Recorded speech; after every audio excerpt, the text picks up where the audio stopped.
en este primer evento que estamos realizando aquí desde la Administración Deportiva y nuestra participación como proyecto curricular en la creación y en la realización y ejecución de actividades de la política de posacuerdo, participación de la universidad y de proyectos curriculares. Vamos a tener algunas otras reuniones de organización de esas actividades y estamos aquí, hemos conformado un grupo de trabajo dentro del proyecto curricular conformado por algunos docentes y se necesita mayor presencia de estudiantes para mirar cuáles son nuestras posibles actividades que vamos a tener en ese proceso de posacuerdo y lo que se va a trabajar en las nuevas realidades que se han determinado en el país para este proceso de pacificación o de volver a la paz en nuestro país.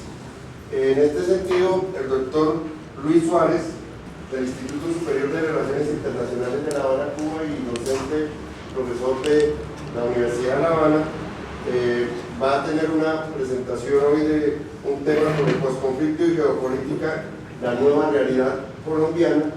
Entonces, esto pues, nos servirá como para irnos adentrando en el tema y buscar la posibilidad de que nosotros participemos más activamente en este proceso tan importante para nuestro país y que la Universidad Distrital y Administración Deportiva pues, quiera hacer presencia en esto. El profesor Néstor le va a hacer una presentación más a fondo. Buenos días. Buenos días. Ustedes saben que Colombia está viviendo un momento histórico sin precedentes. Ustedes que son de esta generación, y yo incluso, hemos nacido en un país atravesado por la violencia, por el conflicto armado, a pesar de que algunos gobiernos hayan querido desconocer que en Colombia ha existido un conflicto histórico y no resuelto. Entonces Colombia en este momento histórico se está preparando para avanzar en la solución de esos conflictos, en la solución pacífica de esos conflictos, porque si de algo también estamos seguros, la sociedad, tanto de un lado como de otro, es que la vida armada no es posible. Y en este momento histórico de la humanidad, la vida armada no es posible para solucionar los conflictos. Sin embargo, ustedes han visto, las tensiones en Colombia siguen y seguirán. Son tensiones muy fuertes que giran desde la extrema derecha, ¿sí?, hasta la extrema izquierda, con muchos matices, y de lo que podemos decir es que este proceso de resolución de conflictos por la vía pacífica atraviesa muchas dificultades. Por eso la solicitud de la participación política de toda la sociedad civil. Esto no se resuelve, como históricamente no se ha resuelto en el país, por los acuerdos por arriba. Esto se resuelve con la participación de la sociedad civil. La Universidad Distrital ha estado muy empeñada y muy interesada en dar su aporte como institución académica a la resolución del conflicto por la vía pacífica. La universidad de tiempo atrás tiene un comité que se llama el IPASUT, que se encarga de estudiar toda la problemática del conflicto armado en Colombia y de plantear algunas soluciones. En este momento histórico, una vez firmados los acuerdos de La Habana, la universidad se ha movilizado para dar un mayor apoyo desde lo académico y desde lo operativo para que esto que se firmó de La Habana se cumpla y Colombia por fin en la vida, la generación que viene, pueda trasegar en un momento histórico diferente. Por lo menos que nuestros hijos no estén en la zozobra de que si alguna vez les va a llegar la violencia en la casa y se va a dividir la familia y va a haber los dolores por los que tanta gente ha pasado en nuestro país.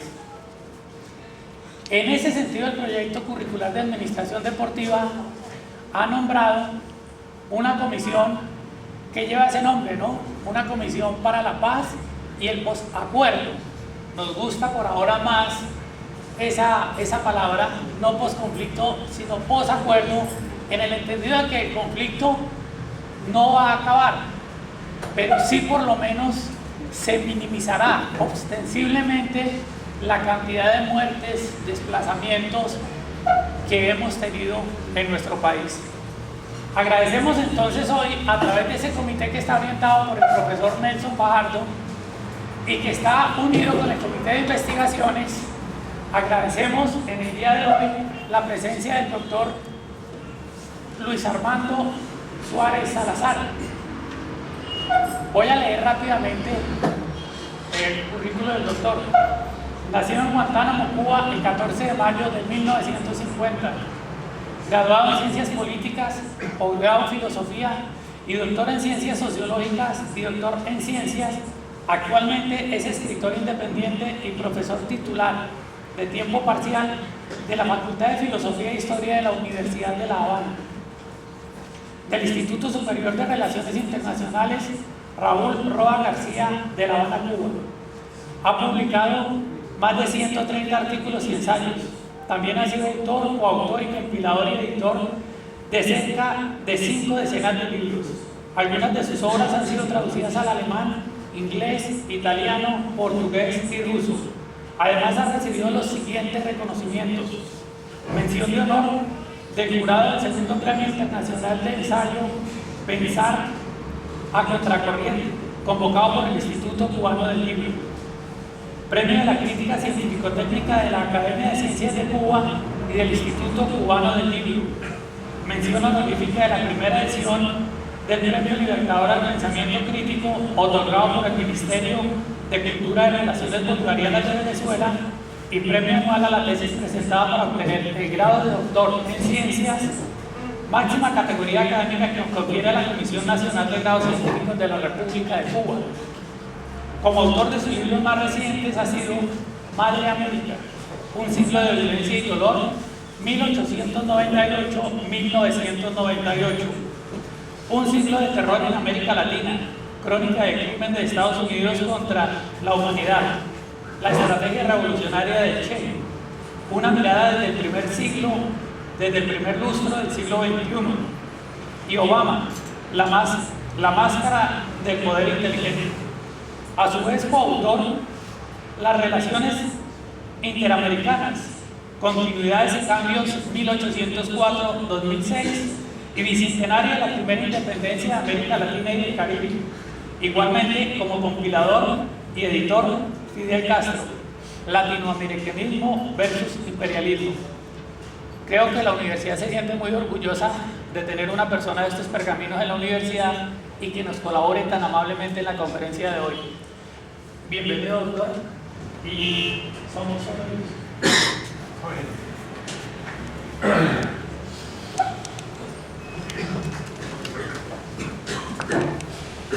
Este es el micrófono que se oye por allá. ¿Ustedes oyen? Porque yo no sé si tengo un récord, pero tengo un averaje de no sé cuántas palabras, ¿no? Desde que estoy acá en esta oportunidad de Colombia. Para hacerle una breve presentación de lo que está sucediendo por acá, que de alguna manera está vinculado, por supuesto, con este tema que sorpresivamente me colocaron en la agenda. Después se lo voy a... Bueno, déjenme decírselo ya. Cuando yo estaba conversando y coordinando con el profesor Nelson, que no he podido verlo personalmente por las razones de salud que se explicaba, él me dijo que quería hablar un poco de la geopolítica de Estados Unidos hacia América Latina, como un planteo general que podría, desde el punto de vista del profesor Nelson y mío, trasladarle desde un grupo de consideraciones de manera general que de una u otra manera se vinculan con la historia, con la actualidad y los dilemas de la solución política y negociada de la lucha armada, con la FARC, etcétera, etcétera,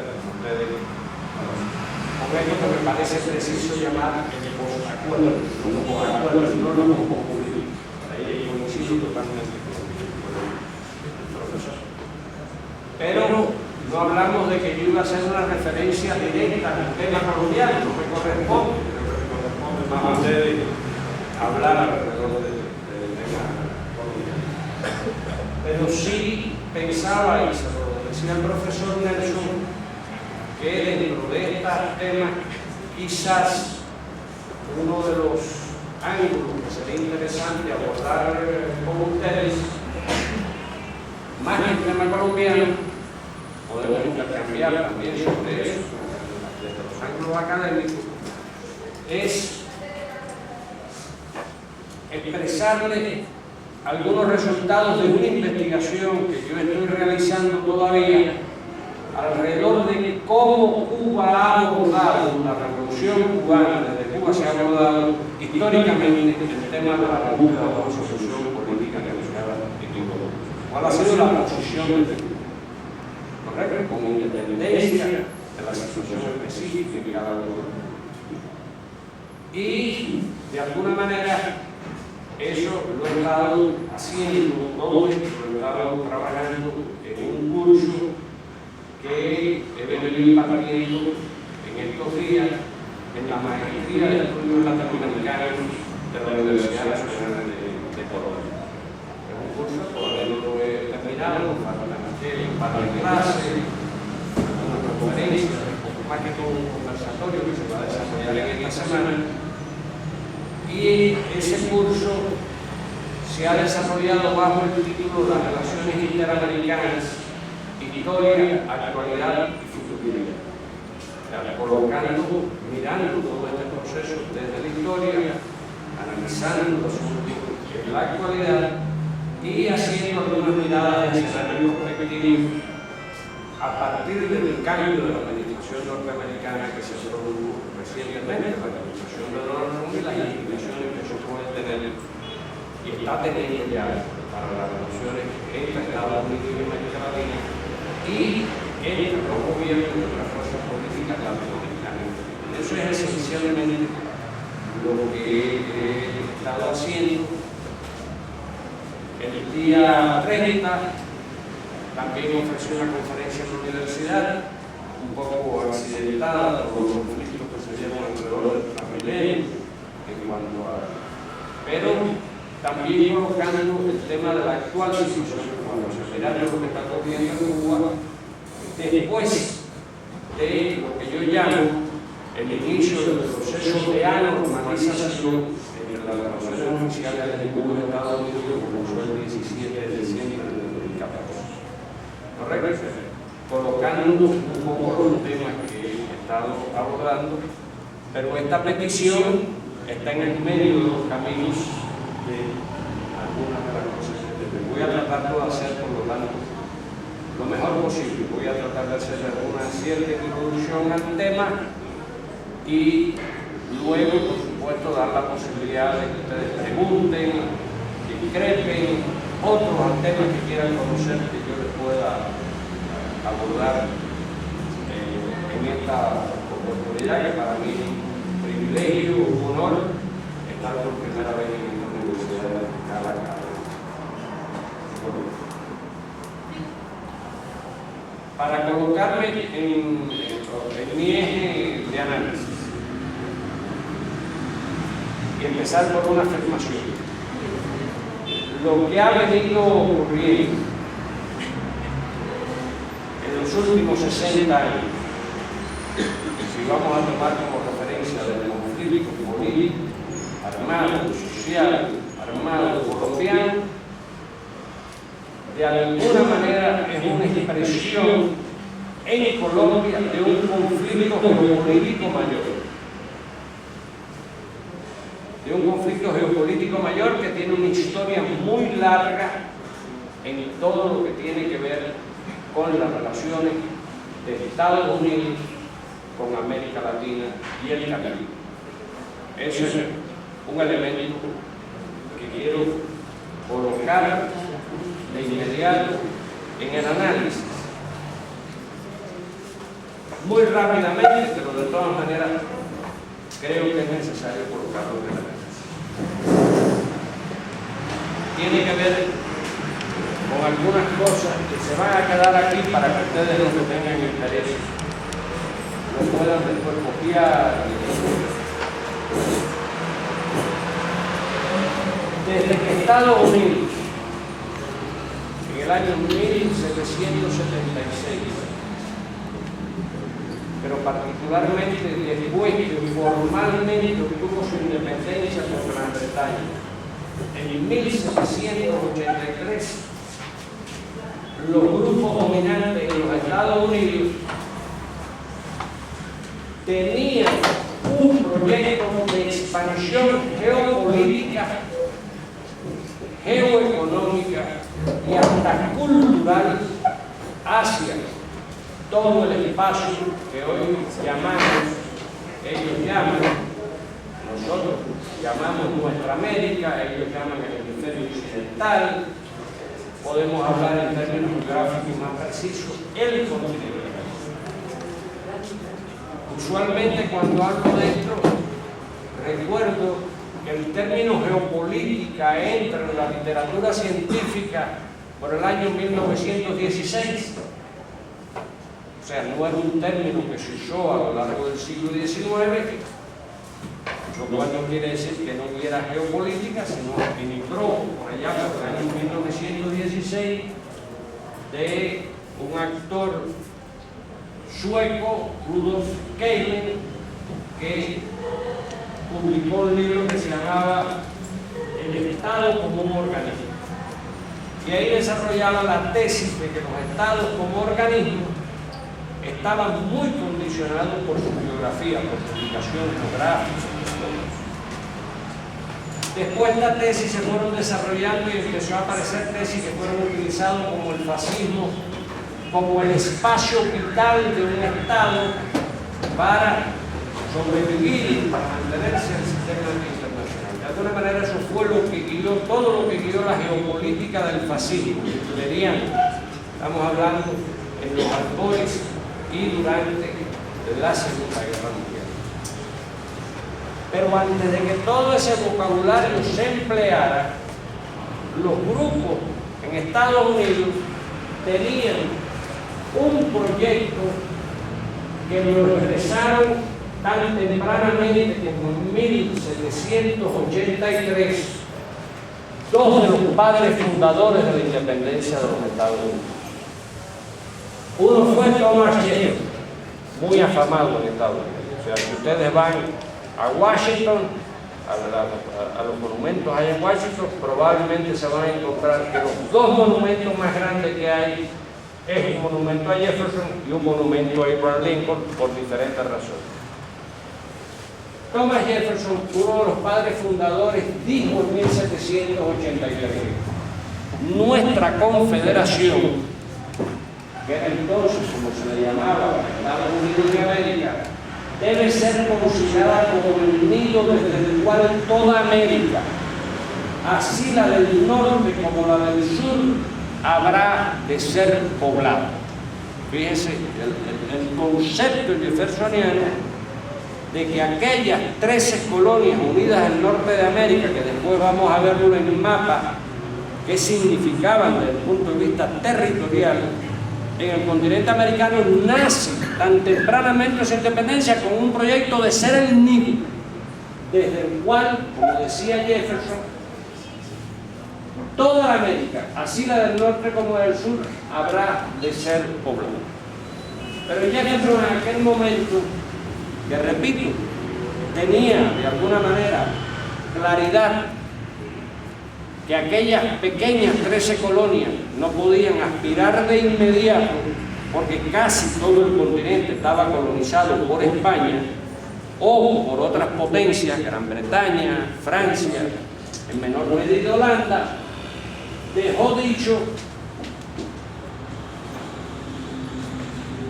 cuidémonos de creer que interesa a este gran continente expulsar a los españoles. Por el momento aquellos países se encuentran en las mejores manos y solo temo que éstas resulten demasiado débiles para mantenerlos sujetos hasta que nuestra población haya crecido lo suficiente para írselo arrebatando a España pedazo a pedazo. ¿Correcto? Estamos hablando de 1783. todavía no han empezado en el continente las luchas por la independencia que oficialmente todos los países ponen como fecha de inicio la lucha por la independencia contra España en 1810, y ya Estados Unidos tiene un proyecto de expansión hacia lo que en aquel momento era el oeste y el sur de las 13 colonias unidas del norte de América. Después vamos a ver los mapas. Pero antes que eso, quisiera recordar que en 1788, apenas 2 años después, otro de los padres fundadores de Estados Unidos de América, Alexander Hamilton, desgraciadamente algunos dicen que Hamilton fue malogrado, a Hamilton lo mataron en un duelo intrascendente por conflictos políticos, pero era como uno de los que de alguna manera tenía sus propias ideas y a veces antagonizaba con algunos de los padres fundadores. Y Hamilton dijo: podemos esperar que dentro de poco tiempo nos convirtamos en los árbitros de Europa en América, pudiendo inclinar la balanza de las luchas europeas en esta parte del mundo de acuerdo a lo que dicten nuestros intereses. Estamos hablando de los intereses de los Estados Unidos. Dejar a los 13 estados ligados por una firme y indisoluble unión tomar parte en la creación de un gran sistema americano superior a todas las fuerzas e influencias transatlánticas y capaz de dictar los términos de las relaciones que se establezcan entre el viejo y el nuevo mundo. Aquí vemos otra manera de expresar también esta pretensión expansionista de los padres fundadores de Estados Unidos de América. Usualmente me gusta decir que cuando ellos asumieron el nombre de Estados Unidos de América, siendo apenas un 4%, un 5% del territorio, repito, después lo vamos a ver en el mapa, no fue una licencia poética. Era que detrás de ese nombre tenía precisamente, subyacía esta intención que Jefferson y Hamilton expresaron apenas unos 10, 12 años después de la primera Constitución de Filadelfia. Vamos a seguir buscando otra cita que quiero ponerla también antes de que miremos los mapas. Como ustedes saben,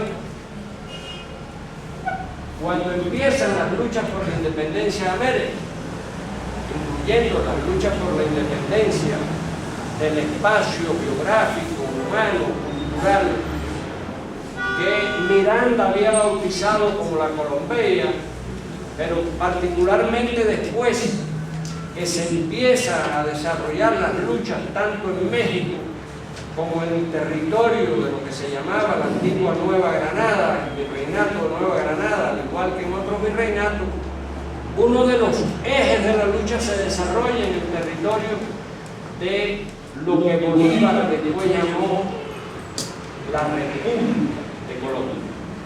¿Correcto? De alguna manera siguiendo el pensamiento de Miranda, pero colocándolo en la división que Bolívar consideró que era posible, que no era como pensaba Miranda, que todo el continente tuviera un solo estado, sino que se formaran repúblicas, y Bolívar fundó la República de Colombia, integrada en aquel momento por los actuales territorios de Colombia, Venezuela, Ecuador y Panamá.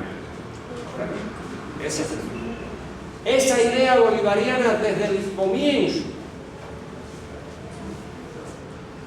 comienza a ser objetada desde los Estados Unidos. Yo le digo esto sobre todo a los jóvenes porque para entender muchos procesos tenemos que ir a las raíces de la historia. Los enormes conflictos que tiene Bolívar, para hablar solo de este espacio, con las autoridades norteamericanas de la época, fueron muy fuertes. sobre todo cuando Bolívar denuncia que las fuerzas norteamericanas están violando el bloqueo que él había establecido, las fuerzas patrióticas en el río Orinoco, donde fue, como ustedes saben, precisamente el lugar donde se fundó el proyecto bolivariano. Y Bolívar va comprendiendo, como otros patriotas, pero quiero concentrarme en el tema de Bolívar, Bolívar va comprendiendo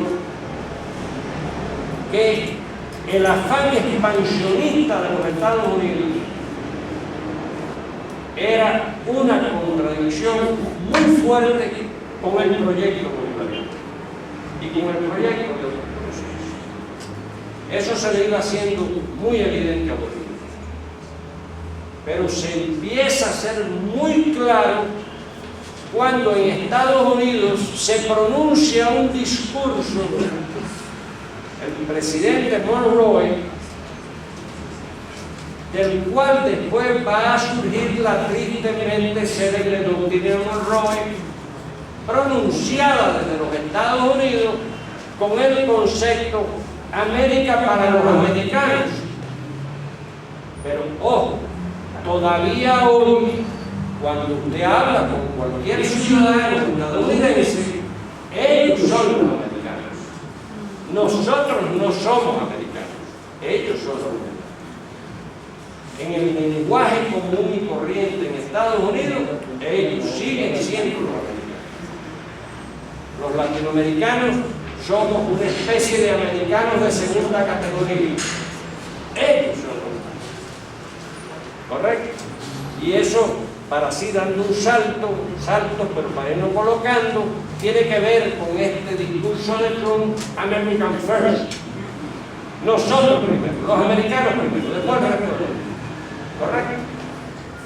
Ahora, en ese contexto en que se está discutiendo la doctrina Monroe, estoy dando muchos saltos que ustedes pueden tener después de todo esto aquí disponible, porque lo voy a dejar. Cuando se empieza a discutir el tema de la llamada doctrina Monroe, que realmente no era una doctrina, fue una respuesta que elaboró el gobierno de Estados Unidos a una demanda o a una petición de coordinación que le hizo el gobierno británico a Estados Unidos de reconocer de manera conjunta las independencias de todos los estados latinoamericanos. Previo todo esto ocurre a la batalla de Ayacucho, estamos hablando de 1823. Y ahí es donde quiero volver un poco a lo que dice Jefferson. Vamos a ver, yo aquí no lo veo muy bien. Bueno, si la doctrina Monroe.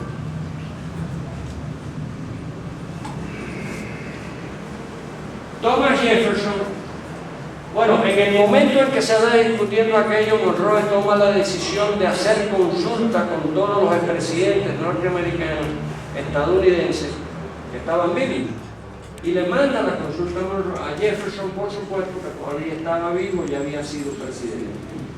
Y Jefferson en esa consulta responde: yo confieso con toda sinceridad que siempre consideré a Cuba como la edición más interesante que pudiese hacerse a nuestro sistema de Estado. Y ahí estamos en presencia de un proyecto de anexionarse a Cuba al Estado norteamericano. ¿Correcto? Eso lo dejo ahí por lo que tiene que ver con Cuba. Pero Jefferson no se queda ahí y dice: el control que con la Florida nos daría esa isla sobre el Golfo de México y los países del Istmo Contiguo, estamos hablando de Centroamérica, así como las tierras cuyas aguas desembocan en el Golfo, asegurarán completamente nuestra seguridad continental. Aquí tenemos otro elemento de lo que va a ser este pensamiento geopolítico. Repito, 100 años antes de que el plan geopolítico entrara. Yo no sé si la compañera me puede ayudar con los mapas. En todo caso, lo vamos a ver en los mapas, como a lo largo del siglo XIX, vayamos al primero, como a lo largo del siglo XIX, este planteo de los Estados Unidos no era pura retórica, o sea, eran acciones que empezó a desarrollar activamente el gobierno norteamericano. Perdonen que vaya un poquito lejos de la historia. Este era el territorio original, lo que está marcado en negro, de las 13 colonias unidas del norte de América. Ese era su territorio original en el momento en que declara la independencia. Ahí está puesto el mapa de todos los virreinatos que entonces tenía España. Perdón, por supuesto, aquí está el virreinato de Nueva Granada, ¿no? Pero también está el virreinato de Lima, el virreinato de Nueva España, que es el territorio de México que llegaba hasta acá arriba, hasta el río Mississippi, no donde está colocada la frontera de México. Y ya a partir de ahí, sigamos, pasemos al otro mapa. Muy rápidamente, en apenas 3 décadas después de anunciada la doctrina Monroe, empieza un proceso que estaba en desarrollo, pero que es la extensión de Estados Unidos, el territorio original de los Estados Unidos, primero hacia el oeste con la compra de la Luisiana a Francia, después hacia el sur, hacia la Florida oriental y occidental, hasta que entonces viene la guerra que se desarrolla contra México y Estados Unidos termina el proceso de expansión hacia el oeste y hacia el sur de sus fronteras originales en el espacio de lo que geográficamente llamamos América del Norte. Podemos pasar.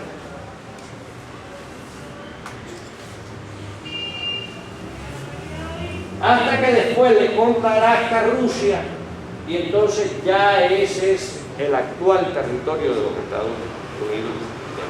¿Correcto? Un proceso de expansión hacia el este, hacia el oeste. Todavía le quedaban algunos otros espacios que lo va a ocupar a fines del siglo XIX y comienzo del XX. Ahora, antes de llegar ahí, siempre en la geopolítica norteamericana estaba colocado un tema de mucha importancia: el canal interoceánico. Buena parte de lo que en la historiografía norteamericana se llaman los corolarios a la doctrina Monroe, que se fueron haciendo a lo largo del siglo XIX, estaban fundamentalmente vinculados con esta área geográfica. Área geográfica en lo cual, o sea, es lo que decimos, el mar Caribe, todo esto que está aquí colocado, teniendo como una de sus principales preocupaciones el canal interoceánico, que todavía en aquel momento no estaba decidido si se iba a construir por Panamá o por Nicaragua. De hecho, había una pugna muy fuerte entre los británicos, que todavía era una potencia hegemónica en todo el mundo. Estados Unidos todavía no tenía el estatus de la potencia global que va a adquirir a fines del siglo XIX y comienzo del XX, pero ya Estados Unidos logra llegar a un acuerdo con los británicos en 1850. También ese acuerdo está en la cronología, pero vamos a dejarlo en el mapa, después ustedes lo buscan ahí, por medio del cual ambas potencias acuerdan que ninguna unilateralmente va a construir un canal por el Istmo Centroamericano. Repito, todavía no se había definido si iba a ser por Panamá o iba a ser por Nicaragua, que eran las dos opciones que de alguna manera estuvieron planteadas. Pero de todas maneras, en relación con los gobiernos colombianos de la época, Estados Unidos logra un tratado con los gobiernos colombianos, según el cual Estados Unidos iba a ser quien defendiera la soberanía colombiana. Esto ustedes lo deben conocer en la historia colombiana, no me voy a detener ahí, en el territorio del Istmo de Panamá. Tratado terrible, pero que Estados Unidos inmediatamente, después de algunas vacilaciones, lo aceptó, porque dentro de su proyecto siempre estuvo ser quien controlara la vía interoceánica. A la altura del año 50 no podía disputarle eso a los británicos, pero a partir de ahí permanentemente Estados Unidos empieza a rechazar cualquier proyecto de canal por Panamá o por Nicaragua donde ellos no sean los que los controlen. No crean que esto no tiene que ver con los conflictos colombianos posteriores. Esto es parte de una historia más larga. ¿Correcto?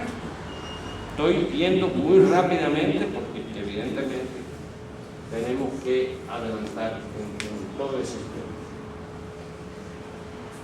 Después, a lo largo de la segunda mitad del siglo XIX, repito, todos los corolarios a la doctrina Monroe, las inferencias de otros presidentes norteamericanos estaban concentradas fundamentalmente aquí, incluyendo un colorario, Hayes, que expresamente dijo que Estados Unidos no toleraría que se construyera un canal en Centroamérica que no estuviese controlado por los Estados Unidos. Eso fundamentalmente cuando ya empezó a plantearse el proyecto francés, la compañía francesa, para construir el canal por Panamá, ustedes saben. ¿Correcto? Ahí viene entonces todo el proceso en que Estados Unidos se va transformando paulatinamente en una potencia global a partir de 1898, última década del siglo XIX, en que entonces va a lograr finalmente que los británicos, en un tratado que se conoce como el Tratado Jaime-Ponsonby de 1901, acepte que Estados Unidos construya el canal unilateralmente. Eso fue uno de los factores que decidió la suerte de que Estados Unidos apoyara la segregación del territorio de Panamá de la República de Colombia en 1903. Correcto. Eso fue parte de ese componente, junto a las nuevas ideas geopolíticas que empiezan a circular en los Estados Unidos en ese siglo, de que Estados Unidos, si quería ser una potencia global, tenía además que desarrollar una marina de guerra, fuerzas militares, muy vinculado al estudio de la experiencia de cómo Gran Bretaña se había convertido en una potencia. Parte de ese proceso tiene que ver con Cuba, en la misma medida en que Estados Unidos interviene directamente en la guerra que ellos llaman hispano-estadounidense o norteamericana, pero que realmente era una lucha por la liberación del pueblo de Cuba, y Estados Unidos interviene en la fase final de la contienda, y ahí da un nuevo paso, el que le faltaba, según lo que había dicho Jefferson, por controlar a Cuba y a Puerto Rico. Otro paso más que da Estados Unidos para el control de toda esta región.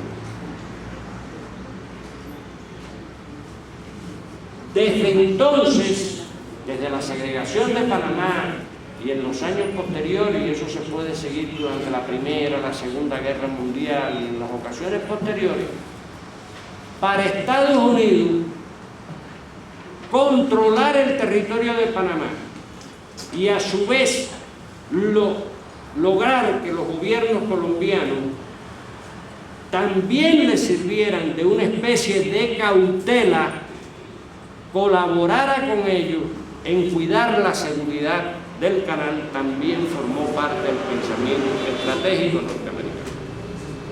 Por la posición geográfica de Colombia, a pesar de haber sido mutilada, Colombia controla las dos entradas del canal por su acceso al Mar Caribe, la costa del Caribe y a su vez por el Pacífico. Eso siempre le dio una importancia geopolítica y geoestratégica en el pensamiento de Estados Unidos a Colombia. Siempre, repito, no fue algo nuevo. Y si ustedes estudian toda la historia de comienzos del siglo XX, vuelvo a dar saltos muy grandes, se van a encontrar muchas veces el apoyo de diferentes gobiernos norteamericanos a todos aquellos gobiernos colombianos que ellos consideraran favorables a sus intereses. No tengo que decirle a ustedes, en estos días estamos próximos a conmemorar días aciagos acá en Colombia, el asesinato de Gaitán. Estamos próximos, dentro de unos días. Todo el apoyo que le dio Estados Unidos a los gobiernos conservadores de la época, todo el apoyo que le dio después Estados Unidos a otros procesos que se desarrollan en Colombia, de alguna manera el gobierno de Rojas Pinilla, el surgimiento del Frente Nacional. No tengo que decirle a ustedes pueden explorar eso. Pero cuando ustedes miran y estudian los documentos de Estados Unidos del Pentágono, el tema de la relación con Colombia era y ha sido siempre un factor estratégico en la mirada geopolítica. Siempre ha sido un factor. Todo esto tiene que ver con los conflictos que se han desarrollado acá en Colombia.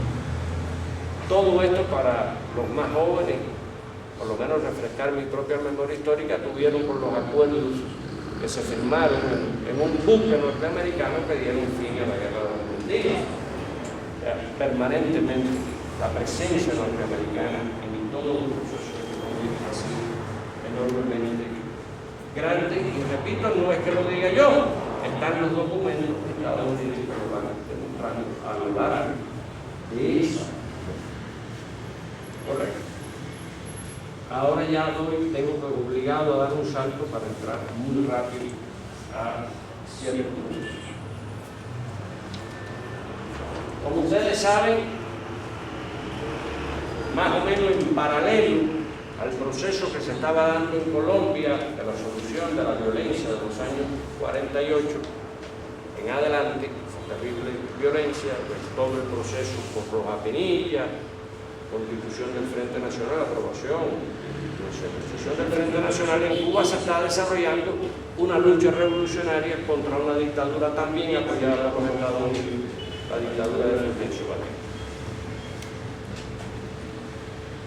Prácticamente hay casi un paralelismo entre el proceso de formación del Frente Nacional, en el caso de Colombia, el proceso de institucionalización del pacto llamado de punto fijo en Venezuela, con el triunfo de la Revolución Cubana. La Revolución Cubana triunfó el 1 de enero de 1950. En el momento que la Revolución Cubana triunfó, inmediatamente Estados Unidos empieza a impulsar agresiones contra Cuba en todos los ámbitos, tanto desde el punto de vista bilateral, agresiones, preparación de intervenciones mercenarias contra Cuba, como fue la de Playa Girón, todos los procesos que en un momento determinado colocaron al mundo al borde de una crisis mundial. Hay quien dice que nunca el mundo había estado ante la posibilidad de una guerra atómica como la crisis de octubre de 1962. Y en todos aquellos procesos iniciales que tuvieron también un escenario en la Organización de Estados Americanos, que se parece un poco a lo que estamos viendo ahora que está ocurriendo en la OEA respecto a Venezuela, no es idéntico, pero se parece. Desgraciadamente, uno de sus principales aliados fue el gobierno colombiano de la época. Estoy hablando del gobierno de Lleras Camargo, Estoy hablando en el momento en que el posteriormente presidente colombiano, Julio César Turbay Ayala, era ministro de Relaciones Exteriores, y creo que eso se continuó durante el gobierno de León Valencia, fue el de León Valencia, que también participa en todos los procesos que se dan en la OEA para compulsar a todos los países miembros de América Latina y el Caribe, que eran independientes en aquel momento, que rompieran sus relaciones diplomáticas y comerciales con Cuba. Bueno, ustedes dirán que tiene que ver una cosa con la otra. Si miramos la historia colombiana, es el momento donde Estados Unidos empieza a impulsar aquí en Colombia el llamado Plan Lazo, Latin American Security Operation. Es el momento en que acá, desde Colombia, y con el apoyo de los Estados Unidos, comienza aquella campaña por destruir lo que se llamaban las repúblicas independientes. O sea, los territorios de Río Pato, Guayabel, etcétera, donde estaban, como ustedes seguramente saben, los núcleos campesinos de autodefensa, que posteriormente fueron los que dieron origen a la FARC. No les cuento esa historia, ustedes la saben mejor que yo. Lo que estoy es tratando de colocar en esta perspectiva cómo esos procesos que Estados Unidos está impulsando contra Cuba y contra otros gobiernos latinoamericanos, fue la etapa también de muchos golpes de Estado, están teniendo simétricamente expresiones concretas aquí en Colombia, que ya las habían tenido, correcto, pero va teniendo expresiones simétricas en Colombia, y para ser justo con la historia, también explica el por qué la Revolución Cubana desde muy tempranamente expresa su solidaridad con todas las fuerzas políticas colombianas, incluyendo las armadas que se están enfrentando a esta política de la clase dominante colombiana, aliada con los Estados Unidos, que formaban, repito, también parte de todo el esquema agresivo contra Cuba y contra otros gobiernos latinoamericanos de la época. El Plan Lazo, según la indagación histórica que he podido realizar, su nombre era Latin American Security Operation. O sea, era una operación que se desarrollaba en Colombia, pero que tenía todo un alcance contrainsurgente hacia el resto de América Latina. Colombia era el escenario, por lo tanto, uno de los escenarios de un conflicto mayor que se estaba desarrollando.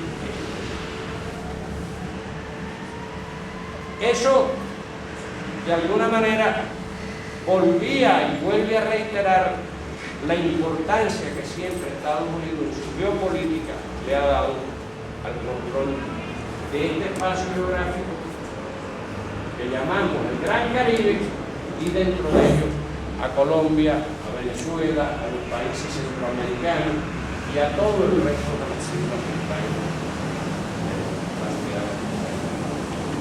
En el mapa que aparece aquí.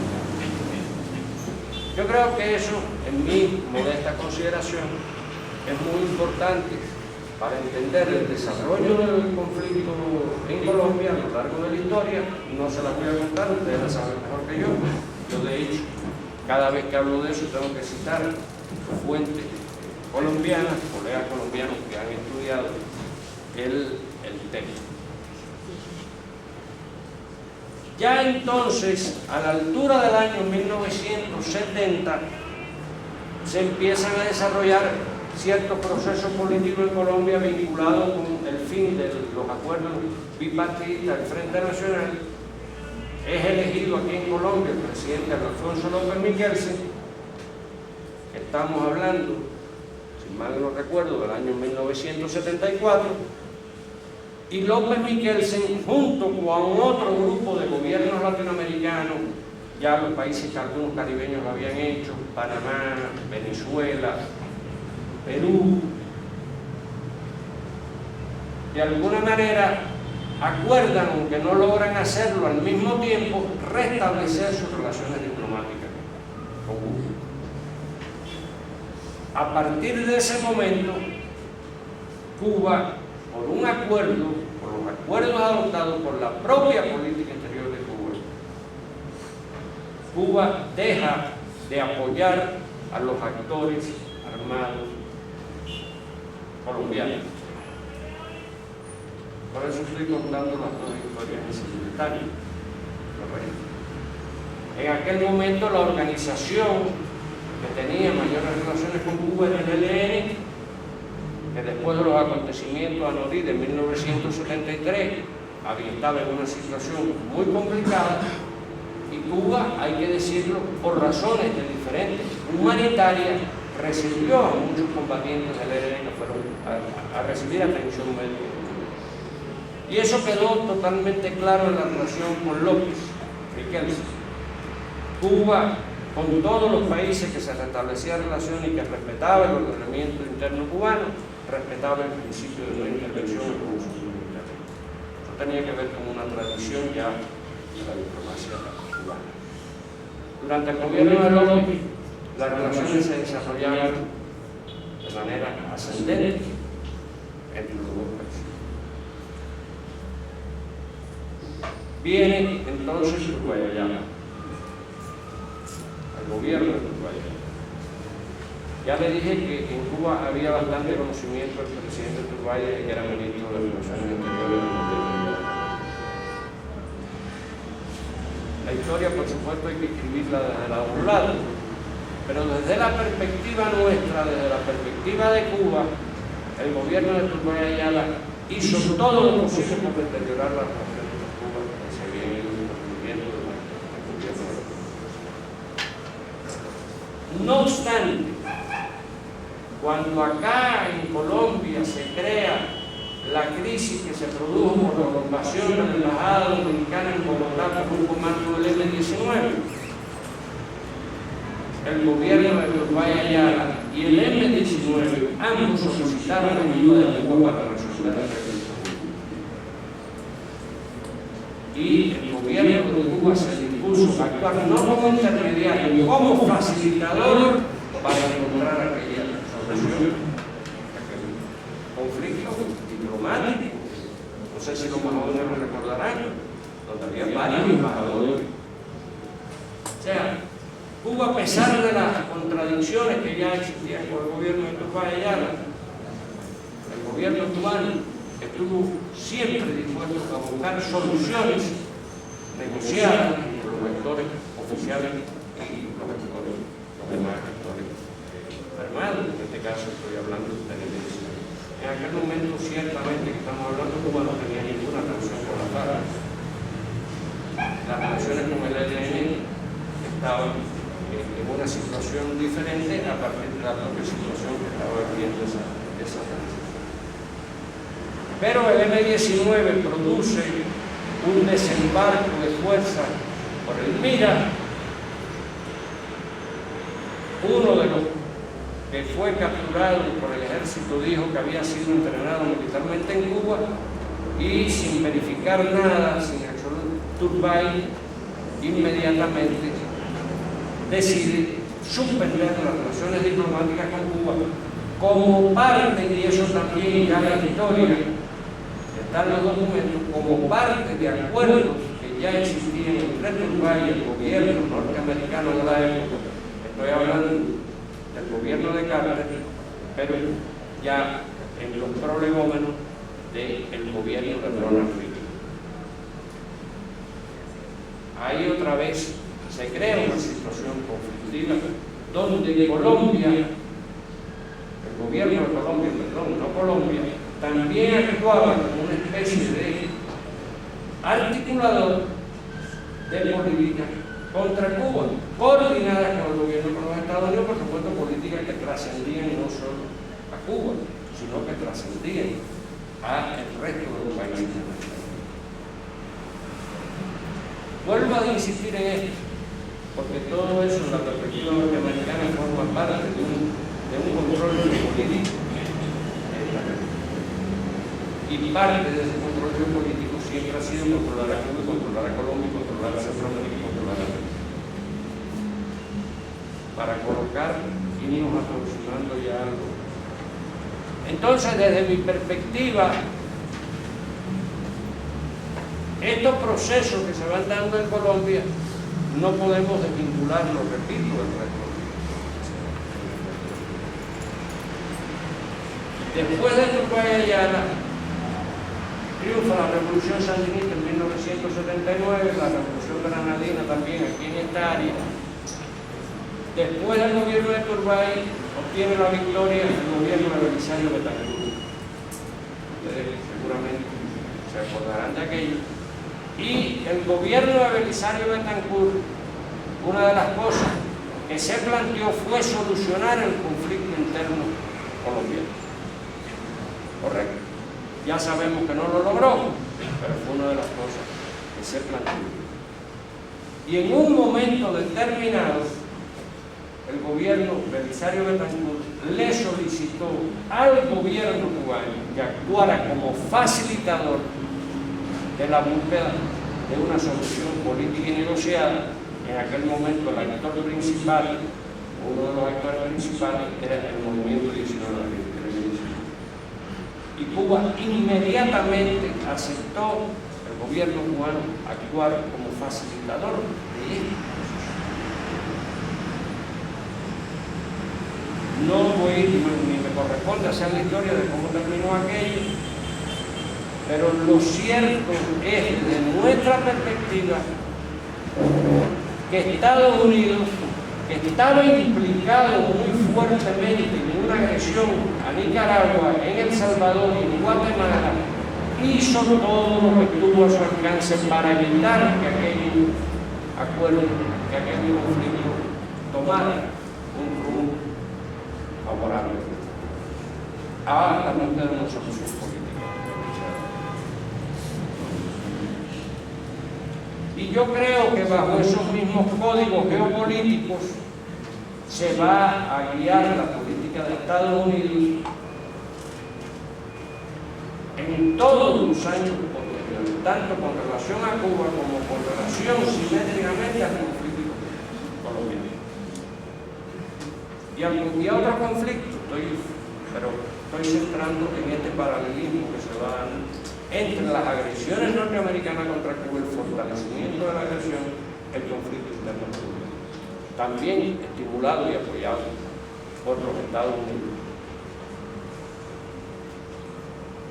Cuando en los 90 se derrumba el campo socialista europeo, desaparece la Unión Soviética, para algunos analistas se termina la Guerra Fría, la administración de George Bush padre, no el otro, George Bush, inmediatamente recrudece su agresividad contra Cuba.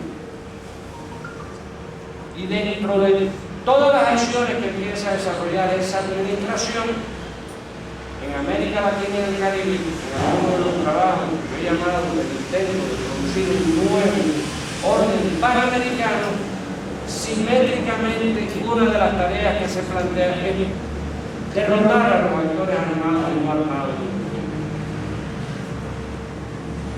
a las fuerzas, incluyendo fuerzas que habían participado en el proceso de negociación de 1989-90, con la cual, y en ese proceso Cuba también había mantenido una actitud favorable en todo lo que de Cuba dependiera para que se lograra avanzar en una solución política negociada del conflicto.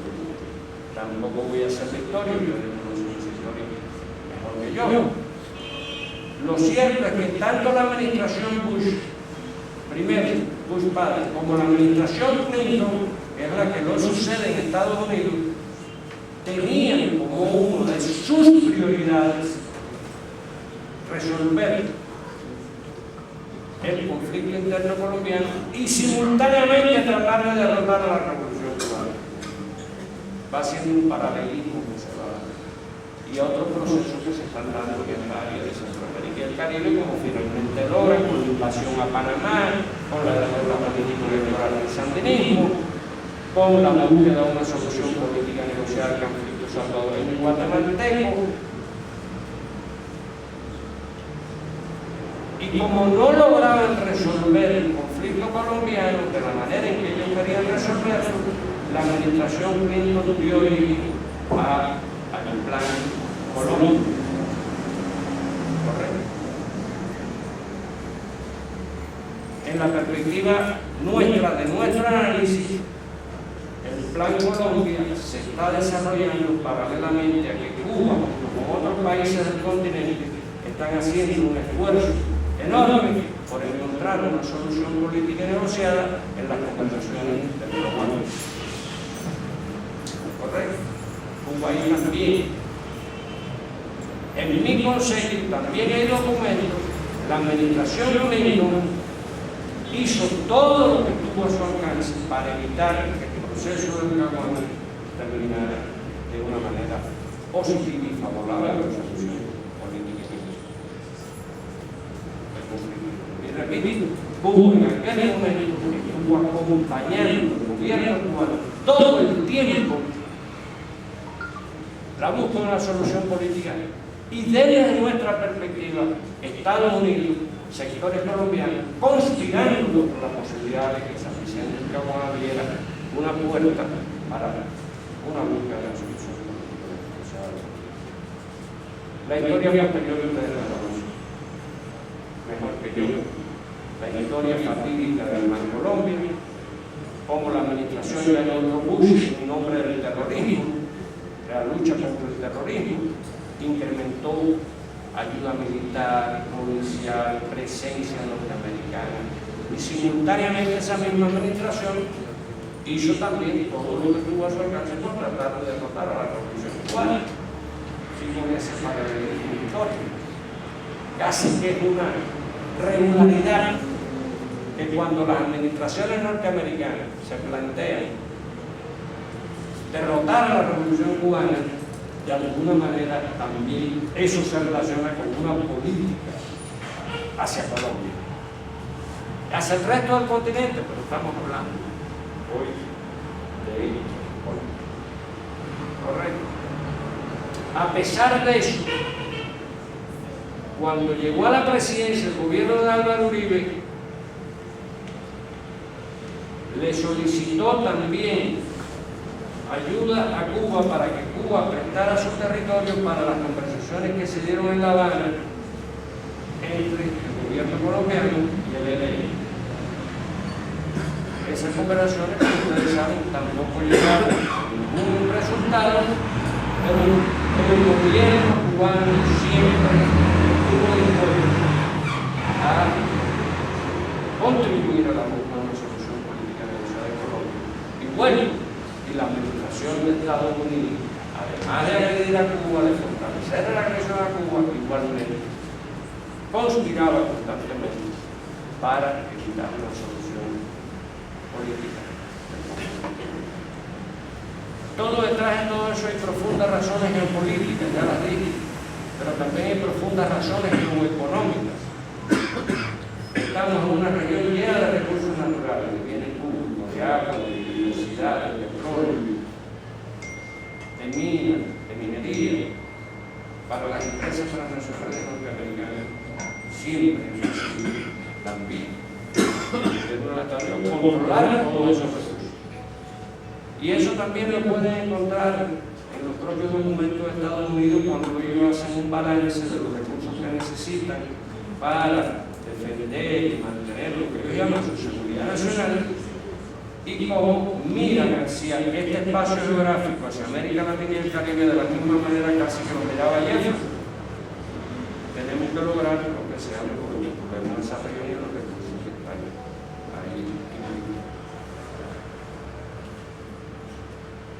Después viene todo el proceso interno que se da aquí en Colombia, hasta que ya la actual administración del presidente Juan Manuel Santos otra vez retoma la idea de la solución política negociada y otra vez nuestro país, Cuba, el gobierno cubano, facilita su territorio para todas estas conversaciones que se han venido realizando hasta ahora.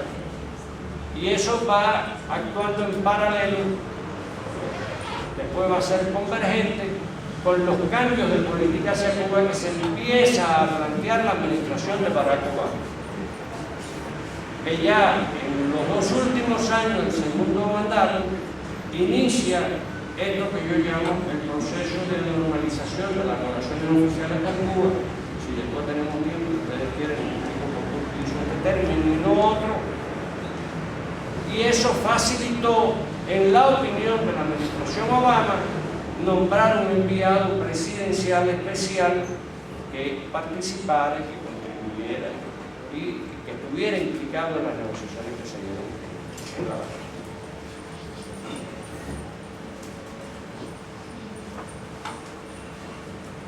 Creo que todo eso, ambas cosas, siguen en la lógica de todas formas de la geopolítica. No ha desaparecido la geopolítica. Yo creo que la administración Obama se planteó, en el caso de Cuba, lo dijo de una manera u otra expresamente, después de reconocer que había fracasado una política de 55 años, es decir, tenemos que buscar otros métodos y otros instrumentos para nosotros. Y yo creo, ciertamente, lo digo con toda franqueza, cualquiera que sean los muchos juicios críticos que tengo de la administración Obama, que la administración Obama realmente estaba interesada en buscar una solución política negociada del conflicto, por supuesto favorable a los intereses de los Estados Unidos. No estoy hablando de que hayan desaparecido los intereses políticos. Y ahora estamos en una nueva situación todos los latinoamericanos, los cubanos también. Estamos en presencia de una nueva administración norteamericana de la extrema derecha de los Estados Unidos, de una administración compuesta por fuerzas xenofóbicas, racistas, nativistas, que lo que están planteando es lo que ya dije, que Estados Unidos primero por sobre todas las demás cosas, de fuerzas muy reaccionarias en los Estados Unidos. Estamos en presencia de una administración que, aunque solo tiene 2 meses de estar en la presidencia, se ha hasta ahora caracterizado por concentrar su atención, entre otras cosas del mundo, en esta región geográfica. Otra vez en esta región. Cuando el gobierno actual de los Estados Unidos está planteando la construcción de un muro en México, cuando está planteando incluso revisar el Tratado de Libre Comercio de América del Norte, no solo está haciendo política hacia México, está tomando a México, que es su frontera, como parte de la proyección de una nueva política hacia América Latina y el Caribe, hacia esta región geográfica.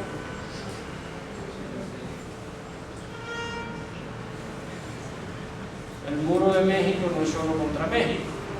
El muro de México tiene que ver también contra todos los procesos que se están desarrollando en Centroamérica, contra las migraciones de centroamericanos, toda esta política de deportación, que no es nueva, que empezó también la administración Obama, pero el gobierno de Trump se plantea llevarla a escalones superiores. La revisión del Tratado de Libre Comercio de América del Norte va a empezar en junio, según han dicho ambos gobiernos, pero yo no tengo la menor duda que la revisión que va a impulsar Estados Unidos no va a ser para favorecer a los intereses mexicanos, ni para revertir todos los daños ecológicos, ambientales, sociales, políticos que la aplicación de ese tratado desde 1994 hasta ahora, estamos hablando de más de 20 años, han causado en México, sino para favorecer los propios intereses de los Estados Unidos. única. Tenemos ese tema como un tema central, que tiene que ver también con Centroamérica, tiene que ver con lo que ellos llaman el Triángulo Norte de Centroamérica. Tiene que ver de alguna manera, y eso lo veremos después, con revivir un proyecto norteamericano que se llamó inicialmente el Plan Puebla-Panamá y después se llamó el Plan Centroamérica, al cual se incorporó Colombia durante el gobierno de Álvaro Uribe, que le empezó a llamar después Plan Puebla-Putumayo. Tiene que ver también con el papel que las administraciones norteamericanas anteriores, incluyendo la de Obama, le han venido asignando a Colombia en lo que ellos llaman la seguridad interamericana.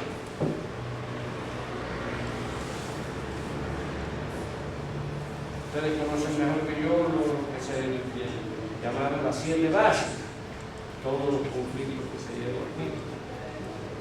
Pero en el año 2012 se firmaron acuerdos importantes entre el gobierno de Estados Unidos y Colombia en lo que tiene que ver con los temas de la seguridad interamericana, visto desde la perspectiva, por supuesto, de Estados Unidos. Si ustedes tienen interés alrededor de eso, yo les puedo mostrar todos los documentos, referirme a los documentos que ya están en Estados Unidos, muchos de ellos publicados, y el papel que todavía el Pentágono, las fuerzas militares norteamericanas, le siguen atribuyendo a Colombia en su escenario geopolítico global, particularmente en el escenario geopolítico latinoamericano y de esta área que estamos hablando. Esta administración, otra de las cosas que ha estado impulsando, tiene que ver con Venezuela. Ahora, como ustedes saben, se está desarrollando en la OEA y también en Venezuela una enorme batalla política y diplomática. Tiene que ver también con el resultado de las elecciones en Ecuador, que el escenario que se está configurando en Ecuador después del resultado electoral del 3 de abril es que las fuerzas opuestas al gobierno de Correa, a la Alianza País, a la victoria de Lenín Moreno y gracias a la elección, están impugnando esas elecciones y llamando a que la OEA venga a actuar como verificadora de esas elecciones, un esquema similar al que se ha venido aplicando con relación a Venezuela. El concepto geopolítico de Estados Unidos, producir un cambio radical en la situación existente en Venezuela, no solo tiene que ver con Venezuela, tiene que ver con toda esta región. Por eso yo lo digo y lo digo con franqueza, con sinceridad y dispuesto, por supuesto, a intercambiar criterios con todos los que con independencia de los juicios de valor que tengamos cada uno de nosotros con relación al gobierno de Maduro, a los problemas que se estaban viviendo en Venezuela, con independencia de los juicios de valor que tengamos con relación al resultado de las elecciones en Ecuador, con dependencia de los criterios que tengamos con relación a las políticas hacia Centroamérica y hacia México, de la administración. Todos esos procesos de una u otra manera van a tener un impacto en Cuba y en Colombia. Van a tener un impacto. En el concepto geopolítico en Estados Unidos, y también algún día tendremos más documentos para demostrarlo, porque ya hay varios documentos. Para ellos, cambiar la situación política en Venezuela es producir lo que ellos llaman un efecto dominó hacia los países integrantes de la Alianza Bolivariana para los pueblos de nuestra América, hacia procesos como Petrocaribe e incluso para debilitar a la UNASUR y a la CELAC, a la Comunidad de Estados. Y esta administración, de alguna manera continuando la política de Obama, en algunos casos radicalizando, está continuando en esos planes. Ayer, en la votación que se produjo en una sesión, dicen algunos que la más accidentada que se ha producido en la OEA, donde incluso se cuestionó y se evitó que el secretario pro tempore, el presidente pro tempore de la reunión de consulta, que era Bolivia y después Haití, ocupara posición. 21 países, 21 gobiernos aceptaron participar en la sesión que se hizo ayer en la OEA respecto a la situación venezolana.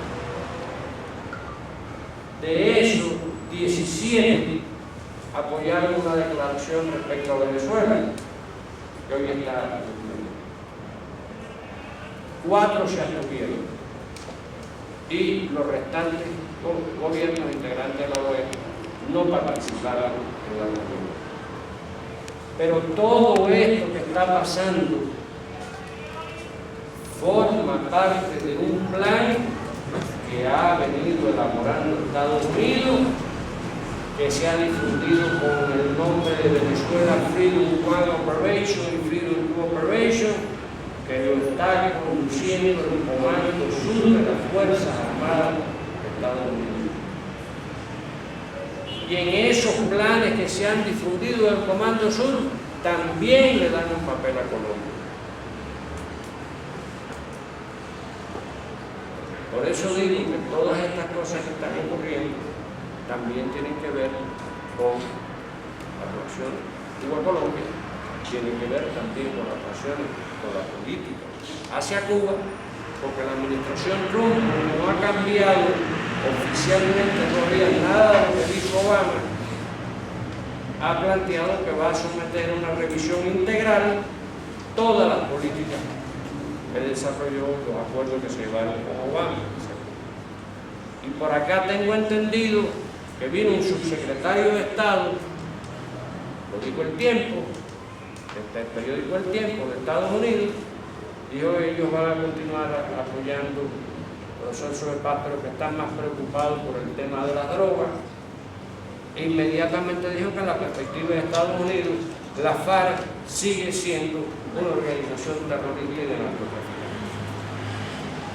Eso está dicho en la plataforma del Partido Republicano. Y eso evidentemente es, como diríamos algo, ponerle palo a las ruedas de la carreta de la búsqueda de una solución política y negociada, no solo con la FARC, con el ELN y con las otras fuerzas políticas, y con todo lo que en Colombia esté interesado. En contraste, Cuba sigue respaldando. En contraste, el gobierno cubano, ustedes saben que tomó la decisión hace apenas unos días de ofrecer 1000 becas para desmovilizados de la FARC, para víctimas, a que vayan a estudiar medicina en Cuba. Cuba apuesta por la paz en Colombia. Cuba defiende que América Latina y el Caribe sea una zona de paz, ha sido ratificado en la CELAC, en la Asociación de Estados del Caribe. Esta administración norteamericana, probablemente con apoyo colombiano, sigue apostando a la guerra. Esta administración norteamericana ya planteó que va a elevar el ya elevado presupuesto militar de Estados Unidos en $60.000 millones, 58.000, que le va a quitar dinero al Departamento de Estado, que es el que se ejecuta la diplomacia en aras de fortalecer el poder militar de los Estados Unidos.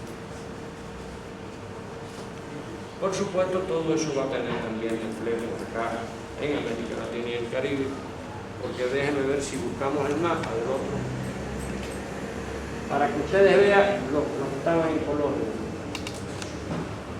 Ya decía de qué Caribe hablamos.